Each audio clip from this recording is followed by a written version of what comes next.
तो एक बार फिर स्वागत है आपका यूनिक IAS अकेडमी बाई गुलफाम अली राजी। इससे पहले मैं आपसे खिलाफत मूवमेंट के बारे में चर्चा कर चुका हूँ। पिछली वीडियो में मैंने आपको बताया खिलाफत मूवमेंट में हिंदू मुस्लिम की एकता किस तरह से हुई। तो आगे बढ़ने से पहले 1 मिनट में हल्का सा आपको खिलाफत मूवमेंट का परिचय देना चाहूँगा। 1914 से 1918 के बीच में विश्व युद्ध हुआ, प्रथम विश्व युद्ध हुआ। इस प्रथम विश्व युद्ध में एक और ब्रिटेन और उसके साथी थे जिन्हें कहा गया फ्रेंड अलायंस, और दूसरी ओर जो थे उसका एक हमने फार्मूला ही बनाया है। एक फार्मूला बनाया है, आप लोग ध्यान से सुनिएगा।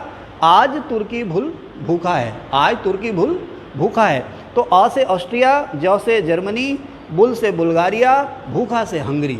ठीक है ना, आज तुर्की भूखा है। एक फार्मूला है अपना बनाया हुआ, आप लोग याद करेगा। आ से ऑस्ट्रिया, ज से जर्मनी, तुर्की आ गया तुर्की में, बुल माने बुल्गारिया और भूखा है मतलब हंगरी। ये कुछ खास देश थे जो ब्रिटेन के अगेंस्ट थे फर्स्ट वर्ल्ड वार में। ठीक है, आगे चलते हैं। तो जो फ्रेंड अलायंस था या ब्रिटेन और उसके साथी थे, तुर्की का खलीफा उसके अगेंस्ट था। अच्छा, यहाँ पर एक शब्द आता है खलीफा। खलीफा का मतलब क्या है? मुस्लिमों में जो सर्वोच्च धर्मगुरु होते थे उन्हें खलीफा कहा जाता था। समय के साथ साथ हुआ ये कि जो मुस्लिमों में जो किंग, अच्छा मुस्लिम धर्म कहाँ से शुरू हुआ, कहाँ से फैला? सऊदी अरब से, मक्का मदीना से मुस्लिम धर्म फैला। तो हुआ ये शुरुआत में कि जो धर्मगुरु थे वही राजा थे और जो राजा थे वही धर्मगुरु थे, यानी कि आध्यात्मिक और राजनीतिक पावर जो थी वो दोनों ही एक ही व्यक्ति के पास में थी। अब उस व्यक्ति को जो सबसे बड़ा धर्मगुरु भी था और राजा भी था, उसको कहा गया खलीफा। खिलाफत जो है सऊदी अरब, उसके बाद फिर बगदाद से निकल के आ गई तुर्की के राजा के पास। अच्छा, तुर्की का जो एम्पायर था उसे ऑटोमन एम्पायर कहते थे।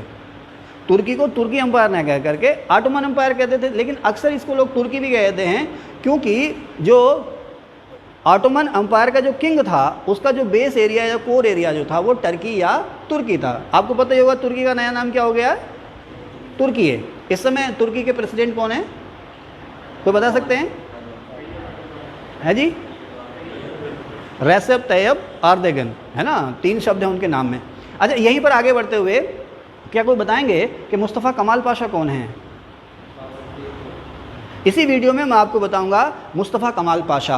और बहुत से लोग, आपने देखा होगा बहुत सी कारों के पीछे, बाइक के पीछे और बहुत से घरों के पीछे लिखा रहता पाशा, पाशा निवास, पाशा द किंग। तो ये पाशा क्या है, इसी वीडियो के आखिर में मैं आपको बताऊंगा, अंत तक जुड़े रहना। तो मैं आपसे बात कर रहा था खलीफा की। तो खलीफा कौन हुए? मुस्लिमों के सबसे बड़े धर्मगुरु और साथ ही साथ मुस्लिमों के नेता भी, राजा भी। अच्छा, मध्यकाल में जो मुस्लिम थे, आप लोग पढ़ते होंगे कि भारत में खलीफा से मान्यता प्राप्त पहला सुल्तान कौन था? अंकित आप बताएं, आप बताएं निज़ाम। भारत में खलीफा से मान्यता प्राप्त पहला सुल्तान कौन था? तबस्सुम। हाँ, भारत में खलीफा से मान्यता प्राप्त पहला सुल्तान था इल्तुतमिश। ध्यान रखना, इल्तुतमिश को इसीलिए दिल्ली सल्तनत का रियल फाउंडर कहा जाता है। अच्छा, हम लोग जब तैयारी करते हैं ना, हम लोग जब तैयारी करते हैं, पढ़ते बहुत हैं हम लोग बहुत पढ़ते हैं, 8-8 घंटे, 10-10 घंटे, 12-12, 15-15 घंटे पढ़ रहे हैं। कुछ लोग तो ऐसे होते हैं सोते ही नहीं है, 17-17 घंटे पढ़ते रहते हैं, पता नहीं कहाँ से वो एनर्जी लेकर के आते हैं। तो हम लोग एनालिटिकल नहीं पढ़ते, ध्यान से चीज़ों को नहीं पढ़ते, क्लियर नहीं करते चीज़ों को। देखिए, पहला तुर्क जिसने सुल्तान का टाइटल लिया, महमूद गजनवी। पहला तुर्क जिसने सुल्तान का टाइटल लिया महमूद गजनवी। भारत में राज करने वाला पहला तुर्क जिसने सुल्तान का टाइटल लिया, आप बताएंगे? इल्तुतमिश। कुतुबुद्दीन ऐबक ने यहाँ पर तुर्क सल्तनत की बुनियाद रखी थी। वैसे भारत में मुस्लिम एम्पायर की जो बुनियाद रखी थी वो सबसे पहले किसने रखी थी? मोहम्मद गौरी ने। अब देखिए, बात चल पड़ी है तो मैं आपको इस वीडियो में बताता चलूँगा। वीडियो हालांकि लंबी हो जाएगी लेकिन मैं बताता चलूँगा। आपको पता होगा कि भारत पर पहला जो मुस्लिम आक्रमणकारी था मोहम्मद बिन कासिम था। वो आया, लूट करके चला गया। हालांकि उसी के कुछ बारिश सिंध और उसके आसपास राज भी करने लगे, सिलसिला चला गया। उसके बाद भारत पर जो पहला तुर्क हमलावर था वो कौन था? अलब्दगीन के सुबकगीन। भारत पर पहला तुर्क हमलावर जो था वो था सुबकगीन। उसके बाद सिलसिला आगे बढ़ा, फिर महमूद गजनवी आता है। सभी को पता है महमूद गजनवी ने भारत पर कितने हमले किए? 17 के 18, 17 हमले किए महमूद गजनवी ने भारत पर। अब यहाँ पर ये प्रश्न बनता है, देखिए, जब महमूद गजनवी ने भारत पर हमले किए थे तो उस समय महमूद गजनवी को बगदाद के खलीफा ने भारत पर हमला करने के लिए सर्टिफिकेट दिया था, फरमान दिया था या मंजूरी दी थी। किस लिए? महमूद गजनवी ने खलीफा को ये कहा था कि मैं भारत पर हमला करूंगा और वहाँ पर इस्लाम धर्म का प्रचार प्रसार करूंगा। इसलिए खलीफा ने, बगदाद के खलीफा ने महमूद गजनवी को सर्टिफिकेट दिया कि ठीक है, आप हमारी ओर से भारत पर राज कर लीजिए। अब महमूद गजनवी जैसे शक्तिशाली राजा को क्या ज़रूरत थी खलीफा से फरमान लेने की या खलीफा से सर्टिफिकेट लेने की? क्या ज़रूरत थी? कभी सोचते हैं आप लोग? हम लोगों की जो जॉब नहीं लग रही है या हम लोग जो जीवन में पिछड़ रहे हैं, उसकी वजह यही है कि हम लोग ये चीज़ें नहीं सोचते। क्या ज़रूरत थी? प्रियंका पांडे जी, आप बताओ, ऐसी क्या ज़रूरत थी? जल्दी से बताना, क्योंकि हम वीडियो बना रहे हैं तो इस वीडियो में हम इतना समय नहीं दे सकते। महमूद गजनवी को ऐसी क्या पड़ी कि उसने खलीफा से सर्टिफिकेट लिया? वो खलीफा जिसकी पॉलिटिकल पावर, रिलीजियस पावर तो थी, मुस्लिमों में उसका भरपूर, मुस्लिमों के हृदय में उसके लिए भरपूर जगह थी, लेकिन पॉलिटिकल पावर उसकी सिमटती जा रही थी लगातार। वो बगदाद और उसके आसपास के इलाकों में ही सिमट गया था, लेकिन फिर भी उससे फरमान लिया जा रहा है भारत पर हमला करने के लिए। क्यों? कोई भी स्टूडेंट जल्दी से बताएंगे, जोर से बोलिए, एक बार जोर से बोलिए आप लोग, आप जोर से बोलिए, आप बोले। ताकि भारत के मुस्लिमों में या अन्य मुस्लिमों में विश्वास बनाया जाए, वो विद्रोह न करें उसके खिलाफ। वेरी गुड, शाबाश, इनके लिए तालियां हो जाएं भाई, वेरी गुड। तो इसको मैं और आपको कंफर्म करता हूँ, थोड़ा सा और इसको डिटेल में बताता हूँ आपको। ये वो समय था जब विश्व भर में जहाँ पर भी मुस्लिम थे उनकी खलीफा में अगाध श्रद्धा थी। ऐसी श्रद्धा थी उनके लिए, ऊपर अल्लाह, नीचे अल्लाह के बाद पैगंबर साहब और उसके बाद खलीफा। खलीफा के शब्द उनके लिए एक तरह का फरमान हुआ करते थे। खलीफा ने जो कह दिया। अच्छा, यहीं पर आगे बढ़ने से पहले हमारे कुछ पुराने साथी हैं, एक दौर था जब दिल्ली की जामा मस्जिद से फरमान जारी होते थे, दिल्ली की जामा मस्जिद से फतवे जारी होते थे। हमारे पुराने साथी हैं, बताएंगे दिल्ली की जामा मस्जिद से कैसे फतवे जारी होते थे? एक इमाम बुखारी हुआ करते थे, बताएंगे भाई? दिल्ली की जामा मस्जिद से फतवे जारी हुआ करते थे। हाँ, आप बताएंगे? आप तो पत्रकार भी रहे हैं, मैं बताता हूँ। दिल्ली की जो शाही जामा मस्जिद है, दिल्ली की जामा मस्जिद, तो शाही जामा मस्जिद भी कहते हैं, वहाँ के जो इमाम हैं वो मुस्लिमों में विशेष सम्मान रखते हैं, अब भी रखते हैं, और पहला जो दौर था उस समय और भी ज़्यादा सम्मान रखते थे। तो अब होता क्या था कि उनका जो भी पॉलिटिकल रुझान होता था, उनका जो भी राजनीतिक रुझान होता था, उसी के अनुसार जब भी लोकसभा का या विधानसभा का चुनाव होता था तो वो किसी एक पार्टी के फेवर में वोट डालने के लिए मुसलमानों से आह्वान किया करते थे। इसी को कहा जाता था कि दिल्ली की जामा मस्जिद से फतवा जारी हो गया। अच्छा, इसी पॉलिटिकल सिनेरियो में अगर मैं आपको बात करूं तो आपने सुना होगा डेरा सच्चा सौदा, सिरसा में, हरियाणा में। डेरा सच्चा सौदा सिरसा हरियाणा में है। तो वहाँ के संत हैं गुरमीत बाबा राम रहीम। तो गुरमीत बाबा राम रहीम, अब तो खैर वो विवादों में है, लेकिन इससे पहले बाबा राम रहीम जो थे उनकी राजनेताओं के बीच में बड़ी अच्छी पैठ थी। न केवल राजनेताओं के बीच में अच्छी पैठ थी, बल्कि सिरसा और उसके आसपास के बहुत बड़े इलाकों में, कम से कम 9-10 जिलों में उनके लिए भक्तों की आगाज़ श्रद्धा थी। और माना जाता था कि एक विशेष समुदाय जो उस डेरा सच्चा सौदा से जुड़ा हुआ है, एक विशेष समुदाय, जैसा वो कहेंगे वैसा ही करेगा। तो अक्सर जो राजनेता थे बाबा के पास जाते थे और उनसे रिक्वेस्ट करते थे कि आप हमारे फेवर में अपने भक्तों से कह दीजिए कि हमें वोट दे दें। और बाबा देते भी थे कि चलो ठीक है भाई, हमें आप अच्छे लग रहे हो, आप जनता का भला करोगे या कुछ भी करोगे, जो भी बाबा को अच्छा लगता होगा उनके फेवर में वो ऑर्डर दे दिया करते थे। लोग अपने भक्तों से कहा करते थे कि इनको वोट डालना है, और हमने देखा है वोट पड़ते भी थे। उसी तरह से सन 90 के दशक में खास करके मैंने खुद देखा है कि दिल्ली के जामा मस्जिद के जो शाही इमाम थे, राजनेता उनके पास जाते थे और उनसे अपील किया करते थे कि आप मुस्लिमों को ये कह दीजिए या फतवा जारी कर दीजिए कि फला पार्टी के फेवर में आप वोट कर दीजिए। और मैंने देखा 90 के दशक में, अब तो खैर ऐसा नहीं है, अब तो फतवे भी जारी नहीं होते हैं, लेकिन 90 के दशक में मैं देखता था जो मेरे बुजुर्ग थे इंतजार करते थे कि इमाम साहब किसको कहेंगे वोट डालने के लिए, उसी को वोट दिया जाता था। अच्छा, ऐसा क्यों है?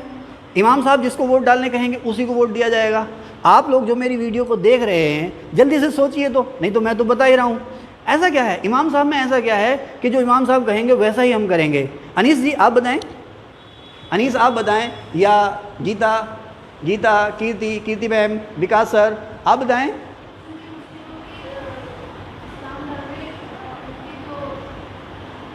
आप एक बार उठ के आएंगे, आप एक बार उठ के आइए, प्लीज़ आइए।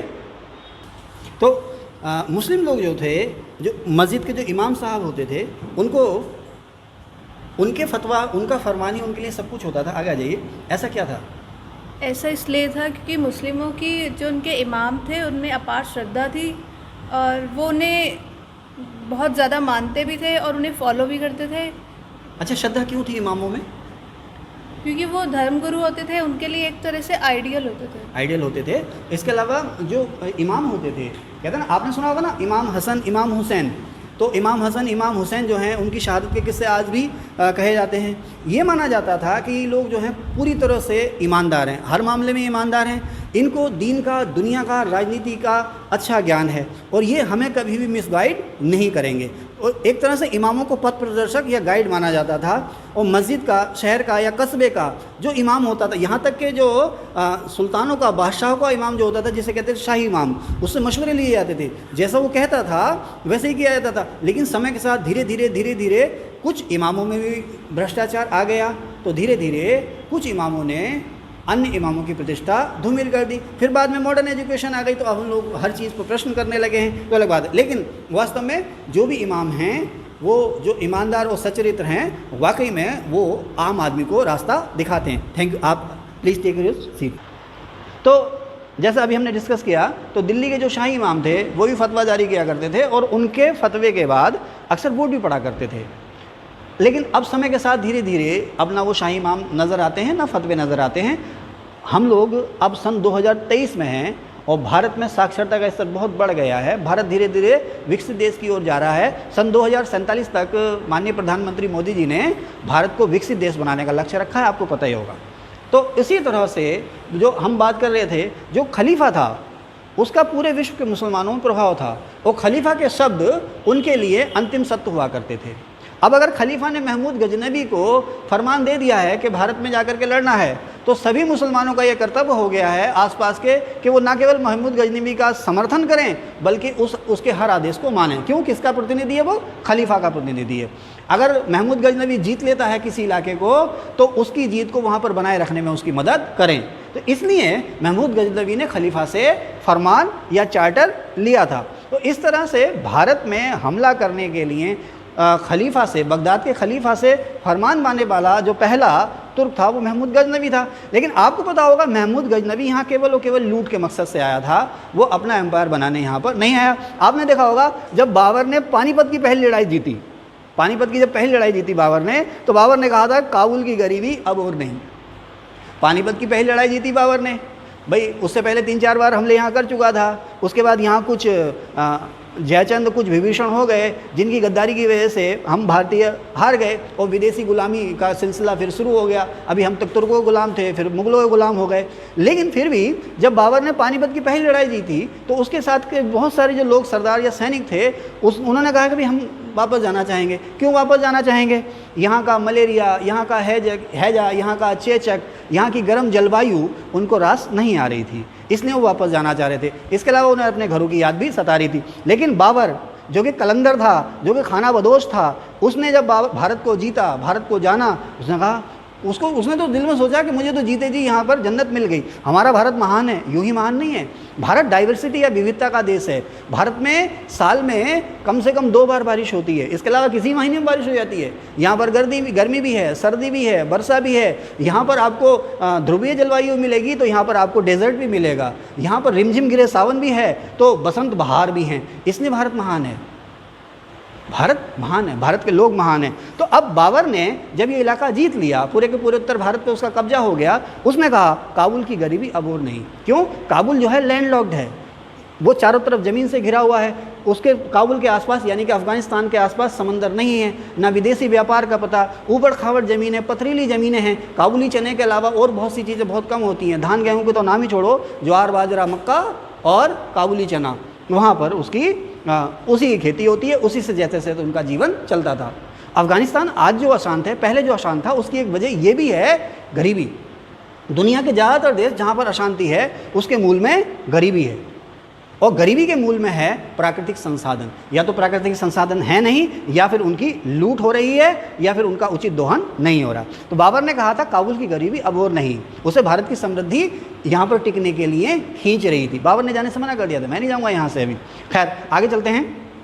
आपको पता होगा तो जो महमूद गजनवी था भारत पर कब्जा करने नहीं आया था, यहाँ पर वो राजकाज करने नहीं आया था, उसका मकसद सिर्फ और सिर्फ लूट मार थी। खैर उसके बाद फिर मोहम्मद गोरी आया। मोहम्मद गोरी जो है एक्चुअली किताबों में इस चीज़ को बहुत ही कम लिखा गया है। अक्सर जब भी क्वेश्चन आता है कि भारत में मुस्लिम एम्पायर का फाउंडर कौन था, हम लोग कुतुबुद्दीन ऐबक या इल्तुतमिश को कहते हैं, लेकिन एक्चुअली जो है भारत में पहली बार जो मुस्लिम एम्पायर बनाया था मोहम्मद गोरी ने बनाया था।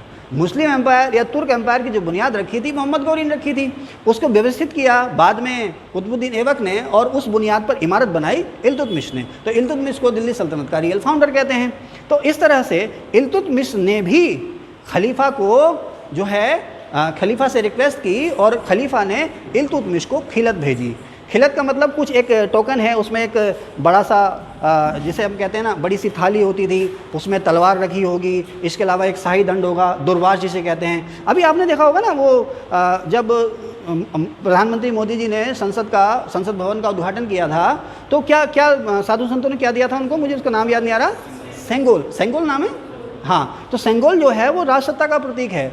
उसी तरह से मिडिवल एज में मुस्लिम लोगों के लिए जो राजसत्ता का प्रतीक होता था उसमें एक राजदंड दिया जाता था, शाही दंड या राजदंड। वो होता क्या था, एक बड़ा सा डंडा होता था, वो सोने चांदी से लिपटा हुआ, रेशमी मलमली कपड़ों से लिपटा हुआ एक डंडा होता था, वो राजा को दिया जाता था, सुल्तान को दिया जाता था। इसके अलावा दो बढ़िया सी पोशाक जिसे शाही पोशाक कहते हैं वो दी जाती थी, तलवार और मुकुट वगैरह दिया जाता था, इसको कहते थे खिलत। तो खलीफा ने जिसे खिलत भेज दी वो राजा हो गया। तो इल्तुतमिश को खिलत मिली थी। इसका मतलब यह है कि खलीफा की जो पॉलिटिकल और रिलीजियस पावर जो थी हम लोगों में थी। ये सिलसिला आगे तक चलता रहा। हालांकि हम लोग ये नहीं कह रहे हैं, मुस्लिम लोग, ये भारत के मुस्लिम ये नहीं कह रहे हैं कि साहब खलीफा ही हमारा राजा है, लेकिन खलीफा के प्रति सम्मान बहुत ज़्यादा था। अब जब युद्ध चलने लगा, फर्स्ट वर्ल्ड वार चलने लगा, तो ब्रिटेन और तुर्की के बीच में एक ट्रीटी हुई थी। मैंने यहाँ पे लिखा नहीं है, यहाँ लिख देता हूँ, सेवेयर्स की ट्रीटी, सेवेयर्स की ट्रीटी ब्रिटेन और तुर्की के बीच में हुई थी। अब सेवेयर्स, ब्रिटेन और तुर्की के बीच में सेवेयर्स की ट्रीटी हुई थी, और इसकी जो कुछ शर्तें थी उनका खुलासा हो गया। उस खुलासे से ये लग रहा था कि अगर ब्रिटेन युद्ध में जीत गया तो तुर्की में खलीफा और जो धार्मिक प्रतीक स्थल हैं, इस्लामिक जो प्रतीक स्थल हैं, उनके सम्मान की रक्षा शायद न हो पाएगी। इसको लेकर के भारतीय मुसलमानों में बेचैनी होने लगी। और फिर मैंने आपको बताया था जो भारत में जो मुस्लिम पत्रकार थे, वकील थे, अध्यापक थे, उलेमा थे, उन्होंने धीरे धीरे संगठित होना शुरू कर दिया। सबका मकसद ये था कि खलीफा की रक्षा की जाए। इसी के लिए मैंने आपको बताया पिछली वीडियो में भी कि सबसे पहले खिलाफत की रक्षा या खलीफा की रक्षा के लिए जो खिलाफत कमेटी बनाई थी वो बनाई थी 1918 में मुस्लिम के व्यापारियों ने। उसी बात को अब हम आगे चलेंगे। ऑल इंडिया खिलाफत कॉन्फ्रेंस सबसे पहले बनी 21 सितंबर सन 1919 को लखनऊ में। इसकी पहली बैठक हुई दिल्ली में 23 नवंबर सन 1919 को, ठीक है।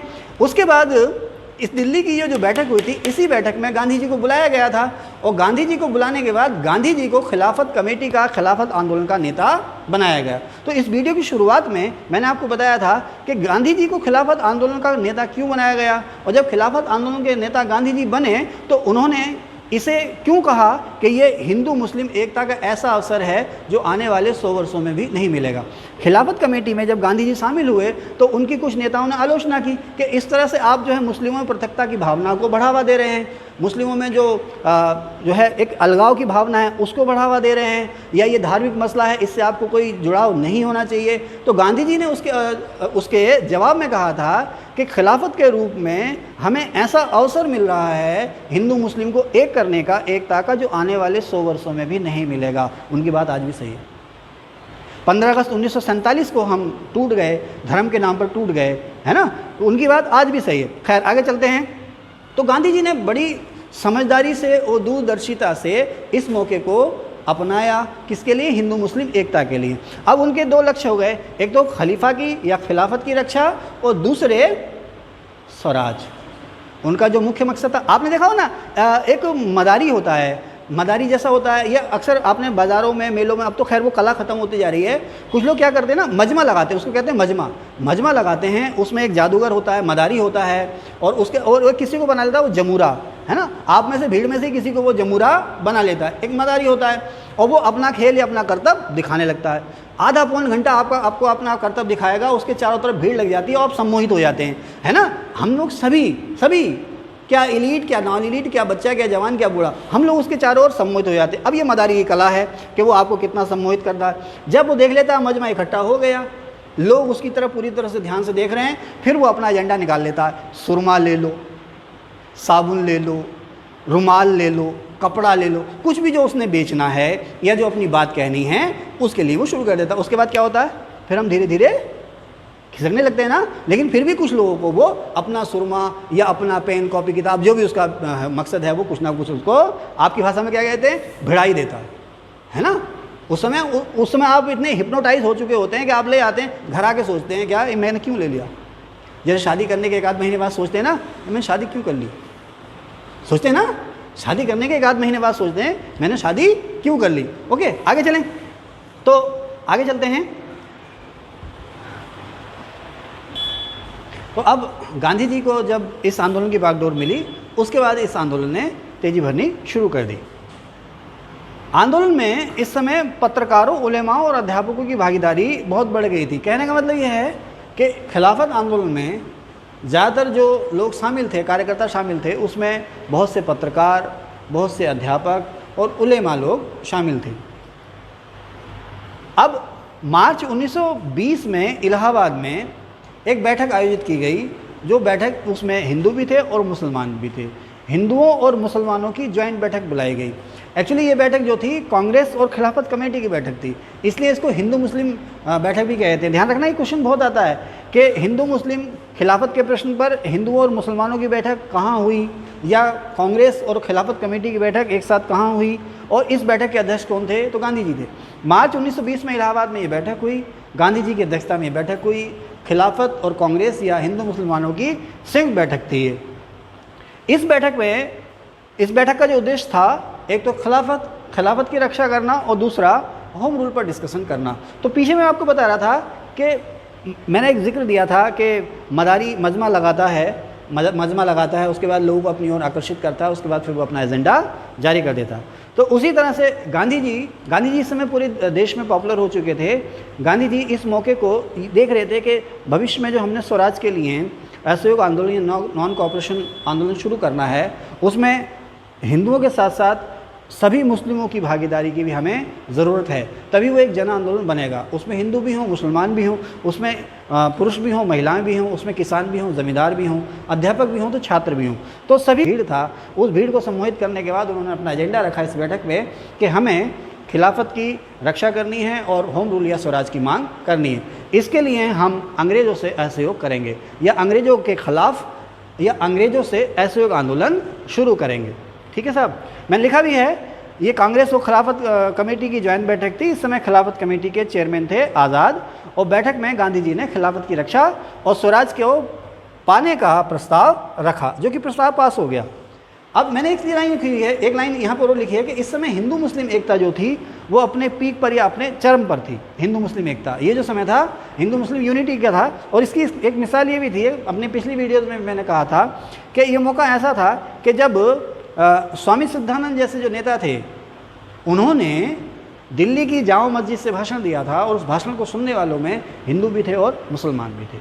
तो खिलाफत आंदोलन की शुरुआत में जो उपलब्धि थी वो ये थी कि उसने स्वराज के लिए या स्वराज पाने के लिए हिंदू और मुसलमानों दोनों को एक छतरी के नीचे ला खड़ा किया था। Thank you.